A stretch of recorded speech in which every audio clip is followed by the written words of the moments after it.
उत्तराखंड, एक बार फिर से स्वागत है आपका स्टडी विद आरके में। जैसा कि आपको पूर्व वीडियो में बताया था कि उत्तराखंड राज्य आंदोलन के लिए हम चर्चा अगले वीडियो में करेंगे, लेकिन किन्हीं निजी कारणों से हम लोग वीडियो को प्रॉपर नहीं कर पाए। लेकिन कहा जाता है कि देर आए दुरुस्त आए, तो ऐसा ही कुछ मान लीजिए। हम लोग आज आपके लिए जो वीडियो लेकर आए हैं उसमें बहुत महत्वपूर्ण जानकारी इसमें शामिल होगी। उत्तराखंड, जिसे देवभूमि, मनुष्यों की पूर्ण भूमि, हेमवंत आदि नामों से जाना जाता है, और भारत में इसकी स्थिति उत्तर पूर्वी है, जो अपने प्राकृतिक सौंदर्य तथा संस्कृति के लिए विश्व धरातल पर अपनी पहचान बनाए हैं। राज्य स्थापना दिवस 9 नवंबर की आप सभी उत्तराखंड वासियों को हार्दिक शुभकामनाएं। आज की क्लास में हम जानेंगे उत्तराखंड किस प्रकार एक पृथक राज्य के रूप में अस्तित्व में आया, और इसको अस्तित्व में लाने के लिए पुरुषों ने ही नहीं बल्कि महिलाओं ने भी बराबरी भागीदारी इसमें निभाई। और जो सबसे पहले उत्तराखंड को पृथक राज्य के रूप में अलग करने की मांग हुई थी, वो हुई थी 1938 में, जब भारतीय राष्ट्रीय कांग्रेस का श्रीनगर में विशेष अधिवेशन हो रहा था। इसकी अध्यक्षता जवाहरलाल नेहरू कर रहे थे। तो जवाहरलाल नेहरू ने ही इसको पृथक राज्य बनाने के उसमें सहमति दी थी। 1930 में गढ़वाल जागृत संस्था का गठन करके पौड़ी जनपद निवासियों ने एक पृथक राज्य के निर्माण में योगदान के लिए मंशा जताई, और इसके लिए कई संगठन बने, कई आंदोलन हुए। जैसे गणदेश सेवा संघ का गठन 1938 में किया गया। इसका नाम बदलकर बाद में हिमालय सेवा संघ किया गया। यह ऐसा संस्था था जो लगातार प्रयास कर रहा था, आंदोलन कर रहा था उत्तराखंड को एक अलग पहचान दिलाने के लिए। तथा 1950 में हिमाचल प्रदेश और उत्तरांचल का हिस्से को एक साथ मिलाकर एक राज्य के रूप में गठित करने के लिए पर्वतीय विकास जन समिति का गठन किया गया, और कई लोगों ने इसका विरोध करा, जिस कारण से हिमाचल प्रदेश और उत्तरांचल एक राज्य के रूप में अस्तित्व में नहीं आ पाए। इसके बाद 1955 में फजल अली आयोग का गठन किया गया, जिसने उत्तराखंड को एक अलग राज्य के रूप में मान्यता देने के लिए अपनी मंशा जताई। लेकिन फजल आयोग की जो रिपोर्ट थी, वो उत्तर प्रदेश के सरकार के जो तात्कालिक नेता थे, उन्होंने इनकी सिफारिशें मानने से मना कर दिया, तो जिस कारण यह अनुशंसा अमल में नहीं लाई गई। और 1957 में टिहरी रियासत के जो अपदस्थ नरेश थे, मानवेंद्र शाह, उन्होंने भी अपने स्तर पर राज्य को अलग करने के लिए, यानी उत्तराखंड को पृथक राज्य के रूप में अलग करने के लिए अपने स्तर पर भी आंदोलन शुरू करा। और 1972 में उत्तरांचल परिषद का गठन किया गया, जिसका मेन उद्देश्य ही उत्तराखंड को एक अलग राज्य के रूप में गठित करना था। इसी संगठन या परिषद ने 1973 में दिल्ली चलो का नारा दिया, अर्थात दिल्ली जाकर राज्य को अस्तित्व में लाने का प्रयास किया गया। 25 जुलाई 1979 को पर्वतीय जन विकास समिति का जब सम्मेलन हो रहा था मसूरी में, तो यहाँ पर एक क्रांतिकारी संगठन के रूप में उत्तराखंड क्रांति दल का गठन किया गया। तब कुमाऊं विश्वविद्यालय के जो तत्कालीन कुलपति थे डॉक्टर देवीदत्त पंत, उनको यूकेडी के अध्यक्ष बनाया गया, और यह जो दल था लगातार प्रयासरत था उत्तराखंड को अलग राज्य बनाने के लिए।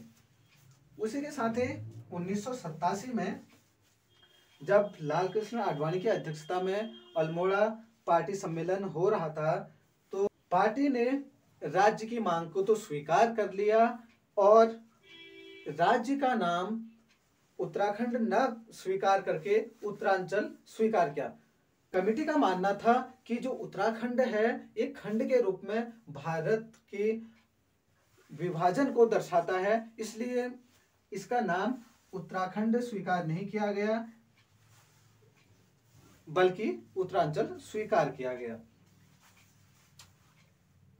समय समय पर कई आंदोलन हुए, उग्र आंदोलनों ने भी अपना रूप लिया। इसी के तर्ज पर 1988 में उत्तरांचल उत्थान परिषद का गठन किया गया शोभन सिंह जीना के नेतृत्व में।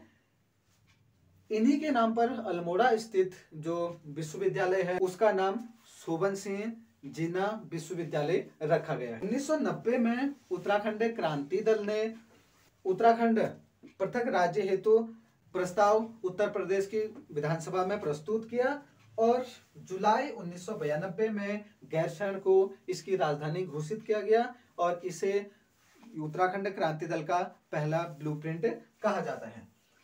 तथा 1993 में जो उत्तर प्रदेश के जो तात्कालिक मुख्यमंत्री थे मुलायम सिंह यादव, उनके निर्देशन पर कौशिक समिति का गठन किया गया। कौशिक समिति का मुख्य जो उद्देश्य था वो था राज्य के गठन की मांग तथा स्थायी राजधानी गैरसैंण को स्थापित करने के लिए उसकी भौगोलिक परिस्थिति का मूल्यांकन करना। कौशिक समिति ने अपनी अनुशंसा पर बताया कि गैरसैंण को उत्तराखंड की राजधानी के रूप में मान्यता दी जा सकती। उत्तराखंड निर्माण के लिए ऐसी कई घटनाएं हुई जिनको याद करके आंखें नम हो जाती हैं। उनमें से कुछ ऐसे कांड हैं जिनकी आलोचना विश्व स्तर पर की गई है। जैसे खटीमा कांड 1 सितंबर 1994 को घटित हुआ, जब कुछ लोग आरक्षण विरोधी और पृथक राज्य आंदोलन के लिए जुलूस निकाल रहे थे। तब प्रशासन ने और पुलिस ने उन पर अमानवीय अत्याचार किया, जिसमें धर्मानंद भट्ट हो गए, प्रताप सिंह, गोपी चंद्र, भवान सिंह आदि लोग शहीद हुए। और इसी के विरोध में अर्थात खटीमा कांड के विरोध में मसूरी में लोगों ने प्रदर्शन करा 2 सितंबर 1994 को, जिसमें प्रशासन ने अपना पुराना रुख ही दिखाया, जिसमें बेलमती चौहान, हंसा धनाई, धनपत सिंह, राम सिंह आदि लोग भी शहीद हुए। तीसरा जो अमानवीय कृत्य कह सकते हैं जिसमें प्रशासन और पुलिस ने अपना अमानवीय रूप दिखाया, वह है रामपुर तिराया कांड, जिसे मुजफ्फरनगर कांड भी कहा जाता है। यह घटना तब की थी जब 2 अक्टूबर 1994 को आंदोलनकारी दिल्ली में रैली में शामिल होने के लिए जा रहे थे, लेकिन पुलिस ने प्रशासन की सहायता से युवतियों पर और महिलाओं पर बहुत अत्याचार करा। इस कांड को विश्व स्तर पर क्रूर शासक की क्रूर नीति के रूप में जाना गया और इसकी निंदा की गई। 26 जनवरी 1996 को गणतंत्र दिवस के अवसर पर जब झंडारोहण हुआ तो तब श्रीमती सरोजनी और भोपाल सिंह जैसे 12 लोगों ने दिल्ली में पृथक राज्य हेतु आंदोलन को उग्र रूप देने के लिए नारे शुरू कर दिए।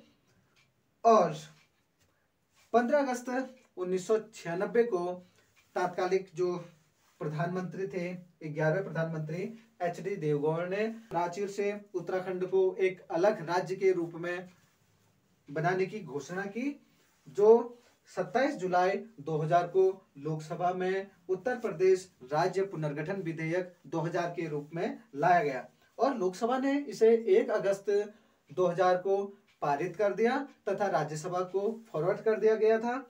राज्यसभा ने अपनी स्वीकृति इसे 10 अगस्त को दी और 28 अगस्त को तात्कालिक राष्ट्रपति KR नारायण महोदय के अनुमोदन के बाद यह विधेयक अधिनियम बन गया और 9 नवंबर 2000 को देश का 27वां राज्य के रूप में उत्तरांचल अस्तित्व में आया। इसकी अस्थायी राजधानी देहरादून बनाई गई और इसके मुख्यमंत्री नित्यानंद स्वामी को नियुक्त किया गया। दिसंबर 2006 में उत्तरांचल नाम परिवर्तन विधेयक 2006 लाया गया और यह अधिसूचना 29 दिसंबर को जारी की गई कि 1 जनवरी 2007 से उत्तरांचल का नाम उत्तराखंड कर दिया जाएगा। इस प्रकार 9 नवंबर 2000 को उत्तरांचल अस्तित्व में आया जिसका 1 जनवरी 2007 से नाम परिवर्तन करके उत्तराखंड किया गया। एक बार पुनः हम उन उत्तराखंड आंदोलनकारियों को नमन करते हैं जिन्होंने अपने प्राणों की आहुति देकर इस देवभूमि नामक उत्तराखंड को एक पृथक राज्य के रूप में अस्तित्व में लाने का प्रयास करा।